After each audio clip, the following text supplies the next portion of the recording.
Buen día para todos.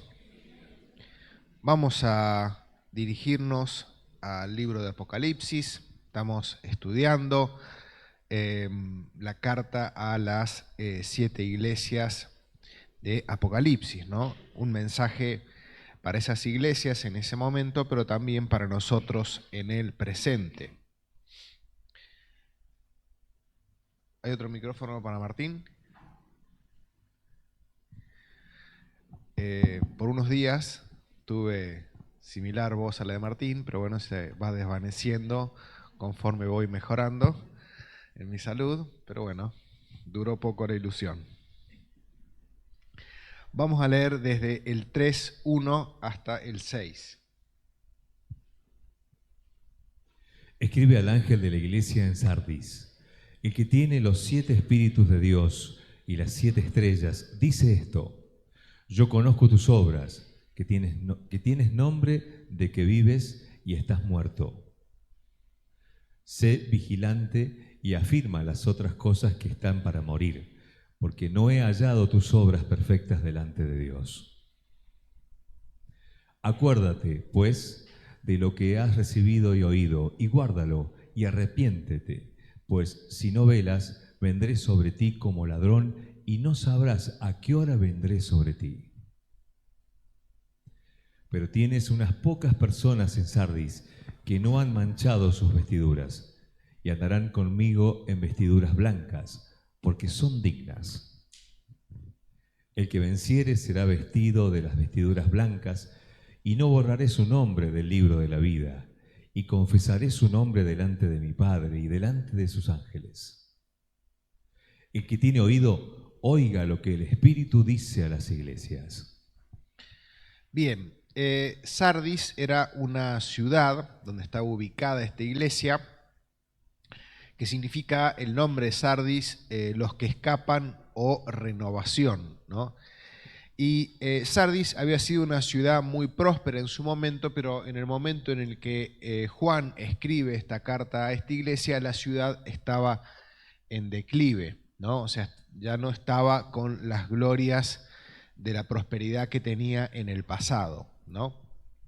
Bien, nuevamente aquí Jesucristo se presenta de forma adecuada para cada iglesia, ¿no?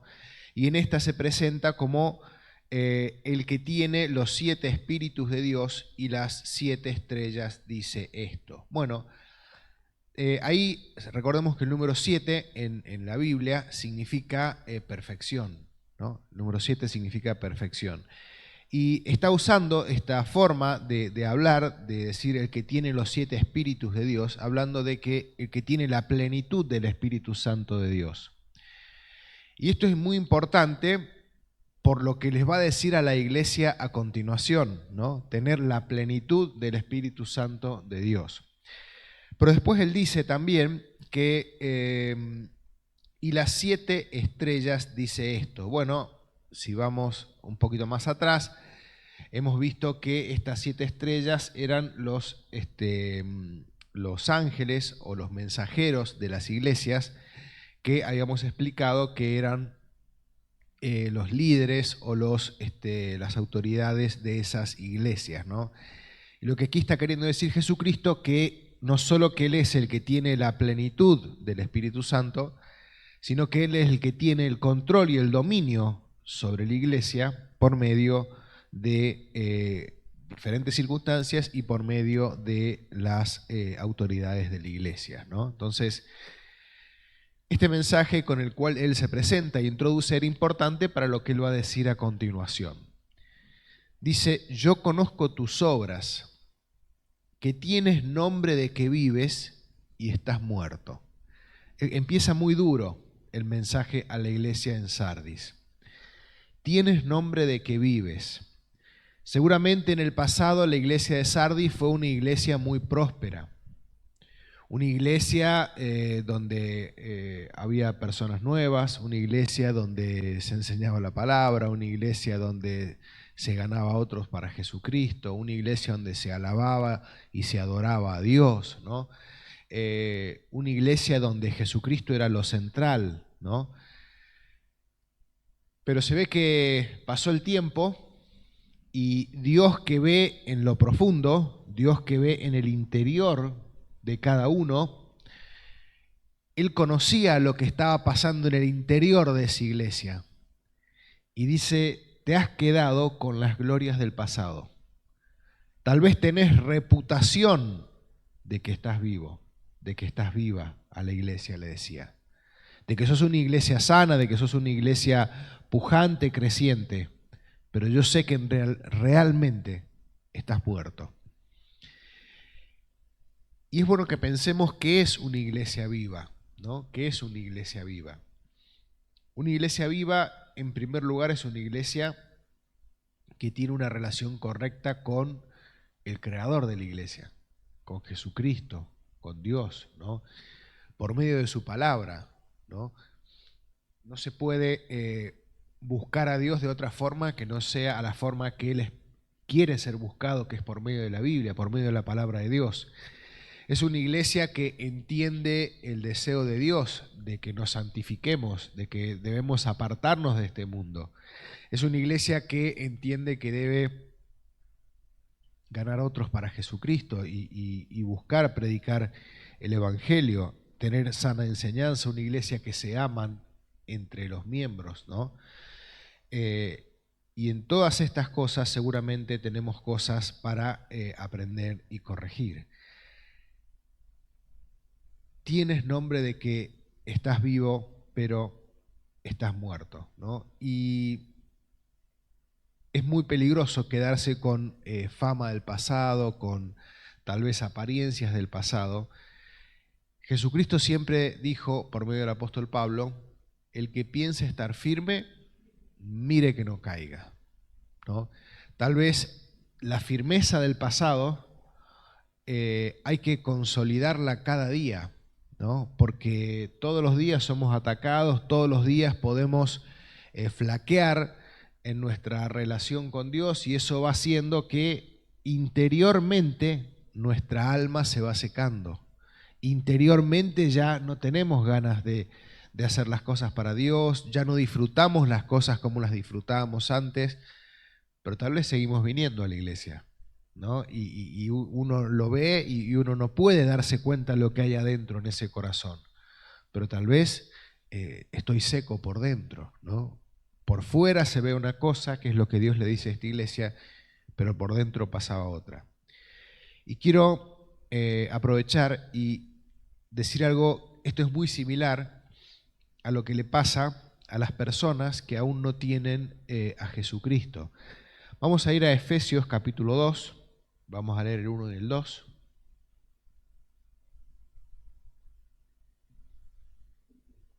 Y Él os dio vida a vosotros, cuando estabais muertos en vuestros delitos y pecados, en los cuales anduvisteis en otro tiempo, siguiendo la corriente de este mundo, conforme al príncipe de la potestad del aire, el espíritu que ahora opera en los hijos de desobediencia. Bueno, ponemos el 1.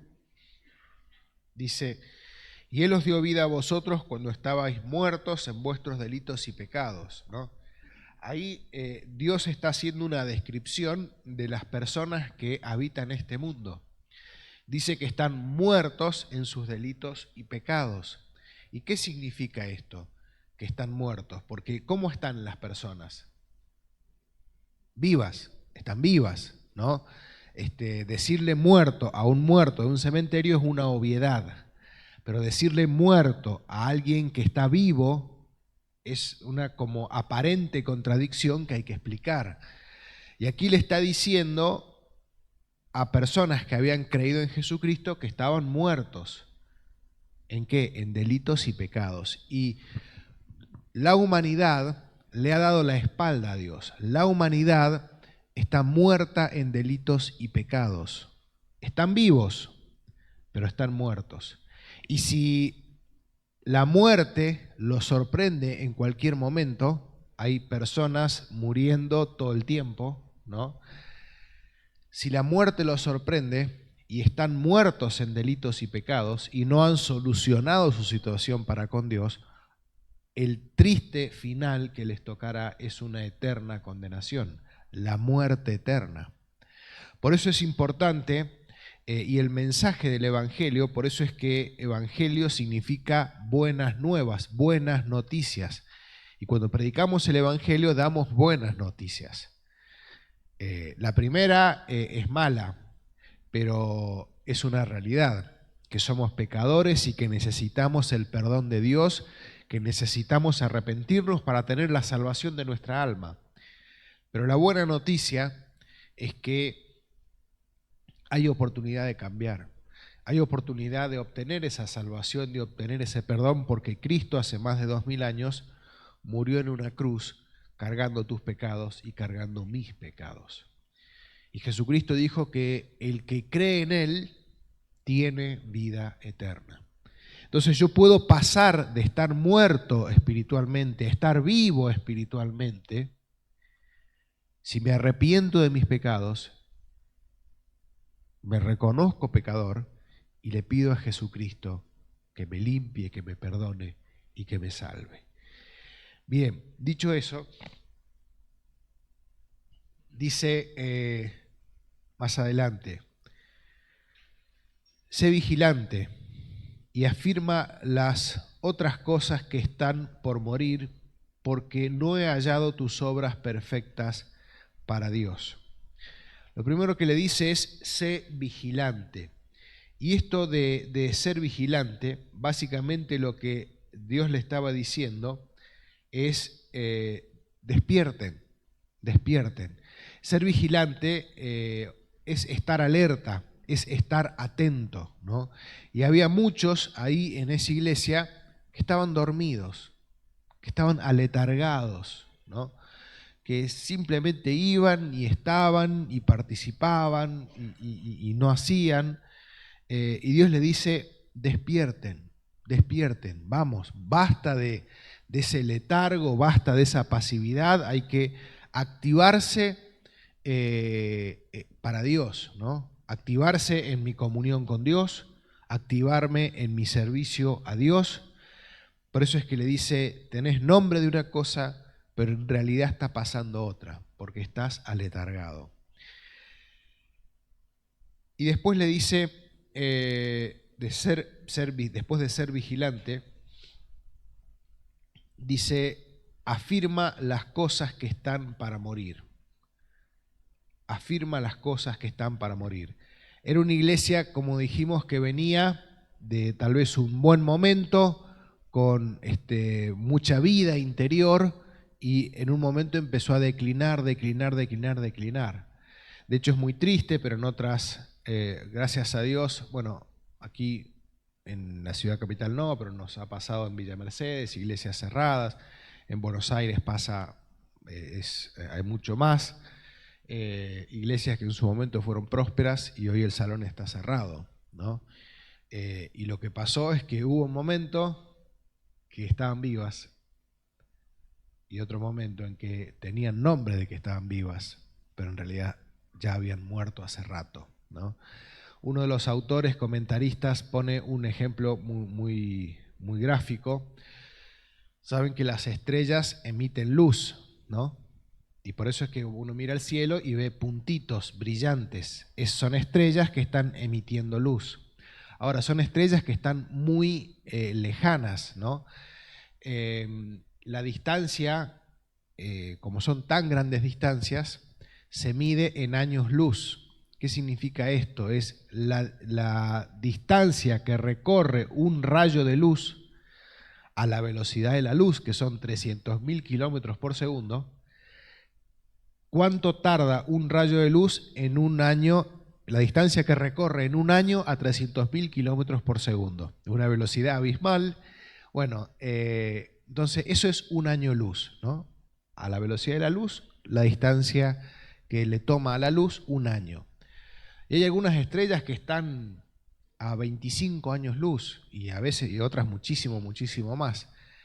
Significa que nosotros, capaz que estamos viendo un puntito en el cielo de una estrella y capaz que esa estrella, si está a 25 años luz, significa que la luz que yo estoy viendo ahora se emitió hace 25 años, ¿no? O sea que capaz que esa estrella ya no existe más. y yo me voy a dar cuenta mucho tiempo más adelante en el futuro, ¿no? Y simplemente lo que yo estoy viendo es un brillo del pasado. Ahora bien, ahí dice, hay algunas cositas, es como un fuego que se estaba apagando, ¿no? Un fuego que se estaba apagando, pero quedaban tal vez algunos resquicios todavía de algunas cosas vivas. Por eso dice, afirma las cosas que están para morir. Todavía no está todo totalmente perdido, ¿no? Y es como un mensaje a la iglesia ya en las últimas, ¿no? Tienes nombre de que vives, pero estás muerta, estás en un grave problema, estás en un camino terminal, todavía hay algunas cositas que están vivas, que tenés que revertir, que tenés que enfocarte y que tenés que cambiar, ¿no? Para revertir la situación. Y qué bueno es que cuando buscamos a Dios podemos revertir situaciones en nuestra vida. Y él después sigue diciendo, acuérdate pues de lo que has recibido. Acuérdate pues de lo que has recibido y oído, y guárdalo y arrepiéntete. Bueno, antes les decía que afirmara las cosas que están por morir porque no he hallado tus obras perfectas delante de Dios. ¿Por qué sus obras no eran perfectas delante de Dios? Bueno, porque aparentemente habría mucho inconverso en esta iglesia, muchas personas que no eran del Señor, que no habían creído en Jesucristo, y porque había muchas personas con falta de santidad, como lo vamos a ver más adelante. Entonces, cuando las obras para Dios las hace alguien que no tiene a Dios en su vida, eso no va a ser agradable a Dios. Y cuando las obras de Dios las hago con las manos sucias, obviamente que no es agradable para Dios. Y dice, acuérdate pues de lo que has recibido, oído, y guárdalo y arrepiéntete. Y siempre cuando empezamos a morir espiritualmente, una iglesia empieza a morir y nos puede pasar también a nosotros, es porque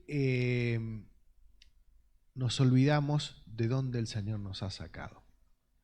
Nos olvidamos de lo que Él ha hecho por nosotros. Por eso es que lo primero que Él dice, acuérdate de lo que has recibido y oído y guárdalo. Vamos a leer el Salmo 103, le voy a pedir a Martín. Salmo 103.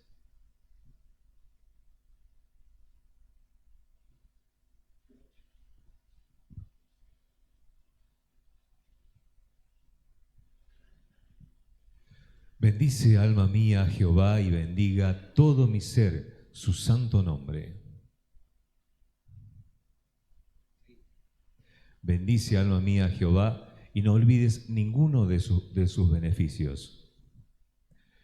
Él es quien perdona todas tus iniquidades, el que sana todas tus dolencias, el que rescata del hoyo tu vida, el que te corona de favores y misericordias, el que sacia de bien tu boca, de modo que te rejuvenezcas como el águila. Jehová es el que hace justicia y derecho a todos los que padecen violencia. Sus caminos notificó a Moisés y a los hijos de Israel sus obras. Misericordioso y clemente es Jehová, lento para la ira y grande en misericordia. No contenderá para siempre, ni para siempre guardará el enojo. No ha hecho con nosotros conforme a nuestras iniquidades, ni nos ha pagado conforme a nuestros pecados. Porque como la altura de los cielos sobre la tierra, engrandeció su misericordia sobre los que le temen. Cuanto está lejos el oriente del occidente, hizo alejar de nosotros nuestras rebeliones. Hasta ahí nomás. Fíjense todo lo que dice.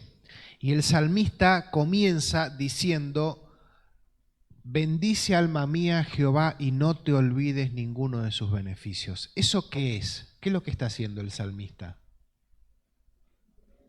Hablando consigo mismo, está hablando con él mismo.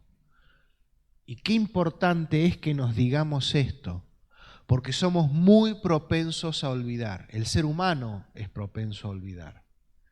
Y hoy estamos súper agradecidos porque ayer Dios me concedió tal cosa que le pedí y me brota la gratitud por los poros. Pero ya mañana es un poco menos. Y dentro de un mes es el 10% de gratitud y ya dentro de 2 meses ya ni me acuerdo de darle gracias a Dios por eso que tanto le pedí y que me concedió.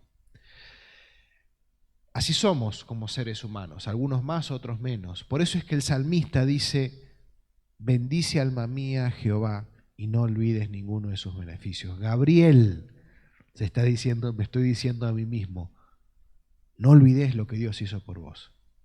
No olvides ninguna de las maravillas que Dios mostró en su vida.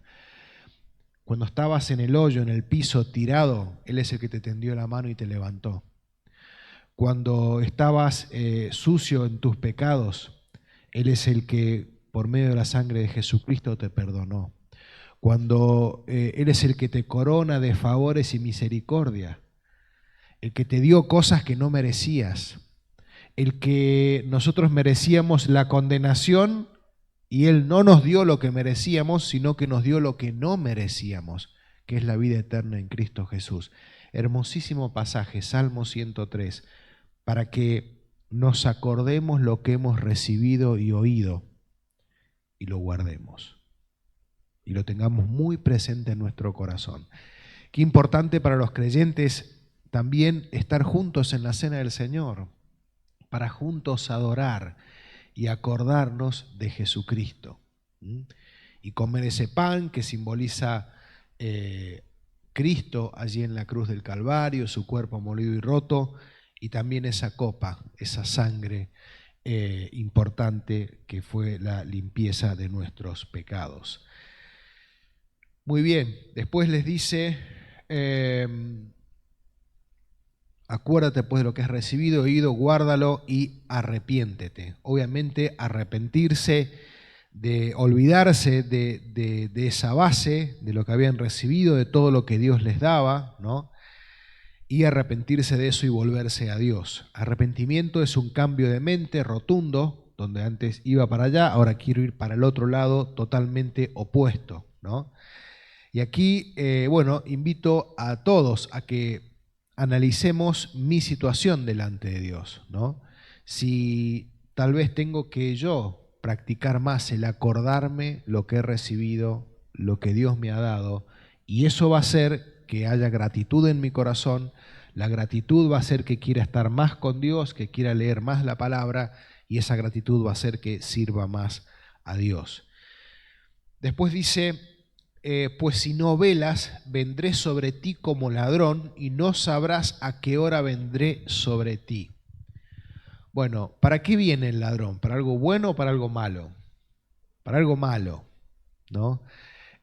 Lo que Dios le está diciendo, voy a venir a la iglesia y voy a hacer cosas disciplinándola y no vas a saber qué pasó, no vas a saber cuándo ocurrió. ¿Por qué? Porque estaban dormidos. El que está vigilando, el ladrón no entra. Y tenemos todos que vigilar en la iglesia, porque la palabra de Dios nos dice que tenemos deberes los unos para con los otros, de amarnos, de exhortarnos, de enseñarnos, ¿no? De ayudarnos. Hay un montón de obligaciones. Entonces, qué importante es que estemos atentos los unos por los otros, vigilando los unos por los otros, para que cuando el enemigo quiera entrar de algún modo, sepamos detectarlo y prevenirlo. Prevenir el daño, ¿no? Dice el versículo 4, pero tienes unas pocas personas en Sardis que no han manchado sus vestiduras y andan conmigo en vestiduras blancas porque son dignas. Las vestiduras blancas en la antigüedad se usaban para fiestas, para eventos importantes, ¿no? Y hablan de pureza, ¿no? Hablan de santidad. Hablando espiritualmente, que una persona tenga vestiduras blancas, está hablando de su santidad. Y cuando creemos en Jesucristo, Dios perdona todos nuestros pecados y nosotros estábamos andando por este mundo, imagínense todo esto espiritualmente, no físicamente, ¿no? Nosotros andábamos por este mundo con trapos de inmundicia, con una ropa toda manchada por el pecado, ¿no? Maloliente, rota. Así andábamos, así llegamos a Dios. Y cuando hemos creído en Jesucristo, Él nos lava con la sangre de su Hijo, nos saca todos nuestros pecados y nos da vestiduras resplandecientes, vestiduras blancas, ¿no? Pero lamentablemente, algunos cristianos vuelven a ensuciarlas,